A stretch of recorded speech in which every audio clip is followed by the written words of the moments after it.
Before there was Diana Taurasi, before there was Lisa Leslie, before the WNBA even existed, there was one player many historians still call the greatest women's basketball player ever. She dominated high school, she dominated college, and she rewrote record books and helped build the foundation for women's basketball.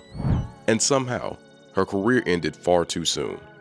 This is the story of Cheryl Miller, a player so dominant that even NBA legends admitted they couldn't stop her. Cheryl Miller was born in Riverside, California, into one of the most athletic families in sports. Her brothers were Reggie Miller, future NBA Hall of Famer, and Daryl Miller, a former MLB player. Basketball was a constant part of the Miller household, but very quickly, it became clear that Cheryl might be the most talented athlete in the entire family. In fact, Reggie Miller himself has joked many times, saying that growing up, Cheryl used to dominate him in the backyard basketball games. She was taller, stronger, and much more competitive, and she played with an intensity that set her apart from almost everyone else. By the time she reached high school, she was already becoming a legend. Cheryl Miller attended Riverside Polytech High School. What happened there was almost unbelievable. During one game in 1982, Cheryl Miller scored 105 points in a single game.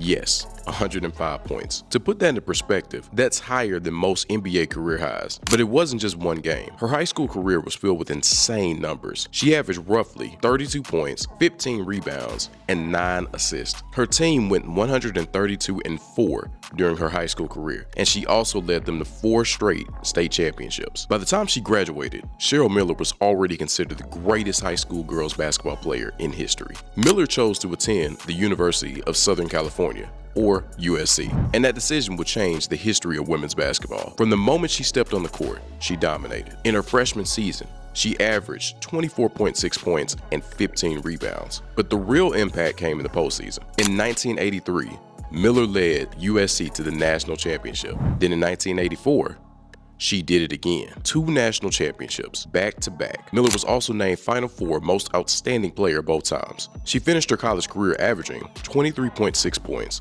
12 rebounds, and 4 assists. She won 3 Naismith Player of the Year awards and was a 4-time All-American. And she also finished as USC's all-time leader in scoring and rebounding. Cheryl Miller wasn't just dominating college basketball. She was also dominating internationally as well. In 1984, Miller joined Team USA for the Los Angeles Olympics. She became the leader of the team, and the results, they were historic. Team USA went undefeated and won the Olympic gold medal. Miller averaged over 16 points per game during the tournament. She was widely considered the best player in the world at the time. Just 2 years later, she helped Team USA win the 1986 World Championship as well. Her dominance wasn't limited to just college basketball. She was proving that it belonged on a global stage. But by the mid-1980s, Cheryl Miller was widely viewed as the best women's basketball player on the planet. She had already won national championships, she had already had Olympic gold, but she was only 22 years old. Her basketball future seemed limitless.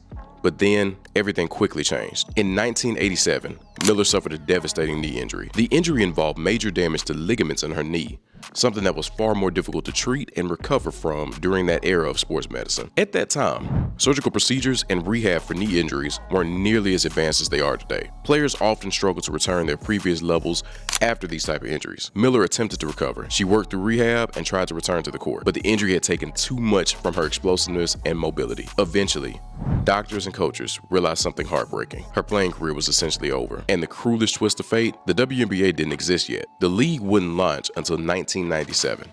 More than 10 years after her injury ended her playing career, which means the world never got to see Cheryl Miller play professionally in a major American league. Many historians believe that if the WNBA had existed during the 1980s, Cheryl Miller would have been its first global superstar, the face of the league, and possibly the most dominant player in its history. Instead, her playing career ended before the professional stage she even deserved even existed. Even though her playing career ended early, Miller stayed deeply connected to basketball.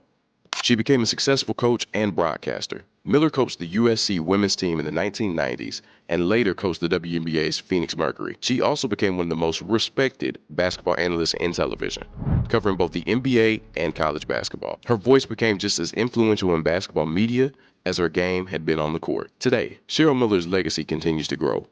She was inducted into the Naismith Basketball Hall of Fame and the Women's Basketball Hall of Fame. Many players who came after her have openly acknowledged her impact. Stars like Lisa Leslie, Diana Taurasi, and Candace Parker have all spoken about how Miller helped pave the way for women's basketball.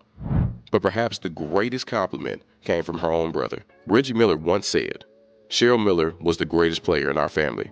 And considering Reggie became one of the greatest shooters in NBA history, that says everything. Cheryl Miller's story remains one of the greatest what-if careers in basketball history. A player who dominated every level of the sport. A superstar whose career ended before the league she deserved even existed. And even without a long professional career, her influence still shaped the future of women's basketball.